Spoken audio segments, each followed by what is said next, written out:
नमस्ते भाई बहनों, आप सभी का स्वागत है हमारे वैष्णवी लोकगीत चैनल पे। आज हम आप सभी के बीच लेकर के आ गए हैं बहुत ही प्यारा, बहुत ही धमाकेदार देशभक्ति गीत गणतंत्र दिवस पर। आप सबको कैसा लगेगा आप लोग कमेंट करके जरूर बताइएगा। तो चलिए दोस्तों सुनाते हैं। सीमा पे घेरे दुश्मनवा गुजर कैसे हुई है सजनवा। सीमा पे घेरे दुश्मनवा गुजर कैसे हुई है सजनवा। हुई है सजनवा हुई है सजनवा। सीमा पे घेरे दुश्मनवा गुजर कैसे हुई है सजनवा। सीमा पे घेरे दुश्मनवा गुजर कैसे हुई है सजनवा। जो मोरे राजा तोरे पैसा ना हुई है, जो मोरे राजा तोरे पैसा ना हुई है।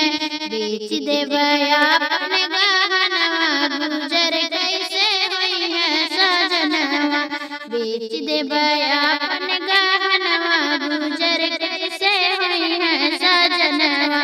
सीमा पे घेरे दुश्मनवा गुजर कैसे हुई है सजनवा। सीमा पे घेरे दुश्मनवा गुजर कैसे हुई है सजनवा। जो मोरे राजा तोरे सैनिक के कमी हुई है, जो मोरे राजा तोरे सैनिक के कमी हुई है। भेज देबै अपन लालनवा गुजर कैसे हुई है सजनवा। भेज देबै अपन लालनवा गुजर कैसे हुई है सजनवा। सीमा पे घेरे दुश्मनवा गुजर कैसे हुई है सजनवा। सीमा पे घेरे दुश्मनवा गुजर कैसे हुई है सजनवा। जो मोरे राजा तोरे अकिल के कमी हुई है, जो मोरे राजा तोरे अकिल के कमी हुई है।